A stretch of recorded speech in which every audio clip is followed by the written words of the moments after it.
नमस्कार दोस्तों, कैसे हैं आप लोग? देखिए मुझे बहुत दिनों से कमेंट्स आ रहा था कि सर कॉपर के ऊपर एक डिटेल्स वीडियो फिर से एक बार शेयर करिएगा क्योंकि जिस तरीके से गोल्ड एंड सिल्वर एक अच्छा खासा जर्नी दिखाया है, क्या कॉपर भी उस तरीके से जर्नी दिखा सकते हैं? तो कॉपर की अगर हिस्ट्री चेक किया जाए तो कॉपर आज देखा जाए तो मतलब मैं 1 मंथ की चार्ट पैटर्न आपके सामने ओपन कर दूँ, तो 1 मंथ भी अगर कर दूँ, तो आपको कुछ चार्ट इस तरीके से दिखेगा। तो चार्ट देखेंगे तो कॉपर आज लाइफ टाइम हाई के ऊपर है। तो लाइफ टाइम हाई के ऊपर है, तो कॉपर देखिए किस तरीके से परफॉर्मेंस कर रहा है। तो कॉपर के चार्ट जो है, इसका कुछ डिटेल्स एनालिसिस हम लोग करेंगे। उससे पहले कॉपर के ऊपर इन्वेस्टमेंट क्या मेरे लिए सही रहेगा? तो उसको जानने के लिए मैंने गूगल में चैट जीपीटी को बोला कि कॉपर के जो डिमांड है 2023 तक क्या रहेगा, क्योंकि देखिए आगे चल के जो डिमांड है उस डिमांड के बारे में पता नहीं है, तो वो सेक्टर में ग्रोथ होने का चांसेस बहुत कम होगा। अगर मैं ग्लोबली मार्केट में कॉपर का डिमांड देखूं तो प्रोजेक्ट टू मतलब सर्विस 2030 के हिसाब से तो यही बताया जा रहा है कि जो टोटल मार्केट साइज है, तो global copper market expected to reach 339.95 billion dollar. तो सोचिए इतने बड़े अमाउंट का टोटल मार्केट बनेगा कॉपर का, और वो भी 2023 में, सॉरी 30 में। और ग्रो हो रहा है कितने परसेंटेज से? 6.5 से लेकर 7%। एक अच्छा खासा ग्रो देखने को मिला है 2025 के डेटा के हिसाब से। और ये भी बताया जा रहा है कि जो मतलब कंज्यूमेशन है, मतलब कितना कंज्यूम किया जा रहा है। देखिए करंट डिमांड जो है वो 26 से 27 मिलियन टन, और ये जो करंट डिमांड है वो डिमांड 2023 में और भी ज़्यादा बढ़ने का चांसेस है। तो यहाँ पे और भी एक डेटा देखा जाए तो जो डिफिकल्ट गैप है, तो डिफिकल्ट गैप के बताया जा रहा है कि ग्लोबल माइंस जो है वो ओनली 80% रिक्वायरमेंट है, और 2023 में 80% तक रिक्वायरमेंट होगा। तो मतलब 4 से 5 मिलियन टन मतलब डेफिसिट रहेगा, मतलब कम पड़ जाएगा, इस तरीके से बताया जा रहा है। मतलब इतना ज़्यादा डिमांड बढ़ेगा जो मार्केट में 4 से 5 मिलियन टन कम डेफिसिट देखने को मिलेगा।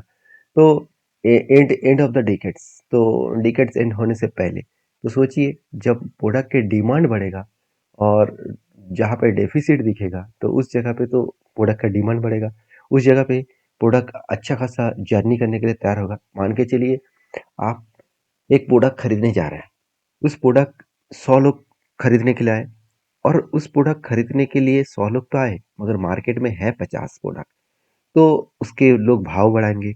जो लोगों के पास पैसा है ज़्यादा भाव से वो खरीदना चाहेंगे। अगर उस प्रोडक्ट का डिमांड ज़्यादा है तो वो स्काई रॉकेट जैसा भागेगा। तो देखिए ये मुझे लगता है कि यहाँ पे ये भी बताया जा रहा है कि प्राइमरी डिमांड कहाँ पे होगा। देखिए जो एआई डेटा सेंटर है, तो एआई डेटा सेंटर में कॉपर का डिमांड बढ़ेगा, क्योंकि 1 मिलियन मैट्रिक टन डिमांड होगा 2030 में। जो अभी कितना है? अभी सिर्फ 6 लाख 50,000 टन्स एनुअली 2030 तक बढ़ जाएगा। तो सोचिए जो डिमांड्स है वो किस लेवल तक बढ़ जाएगा। जो 2020 में कितना था? जस्ट 78,000। तो 78,000 से बढ़कर कितना हो जाएगा? करीबन 6,50,000 टन। और इलेक्ट्रिक जो व्हीकल्स है इसमें भी कॉपर का जरूरत पड़ता है। 3 to 4 टाइम्स मोर कॉपर का डिमांड बढ़ेगा। तो 2.2 मिलियन टन का डिमांड होगा 2030 में, और वो भी ईवीज में लगेंगे। साथ ही साथ पावर ग्रिड और रिन्यूएबल एनर्जी में कितना? देखिए 14.87 मिलियन मैट्रिक टन यूज होगा कॉपर 2030 में, तो यहाँ पे भी डिमांड बढ़ेगा।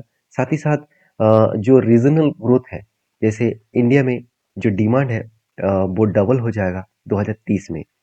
तो सोचिए, तो जब चाइना में जो मतलब बताया जा रहा है कि 57% 2030 में देखा जाए तो डिमांड बढ़ जाएगा। तो मार्केट के हिसाब से देखा जाए तो हर जगह पे यही बताया जा रहा है कि कॉपर का डिमांड बढ़ेगा। तो जो लोग सोच रहे हैं कि आज निवेश करूं कल से वो मुझे फायदा देने वाला है, ऐसे बिल्कुल नहीं है। आपको एज ए लॉन्ग विजन रखना होगा। आज कितना चल रहा है? 2026। तो 2023 30 का मतलब है अराउंड 4 ईयर्स, 4 to 5 ईयर्स। तो इस टाइम ऑफ ड्यूरेशन तक आपको किसी भी सेक्टर के ऊपर काम करना है तो उसमें आपको पेशेंस रखना होगा।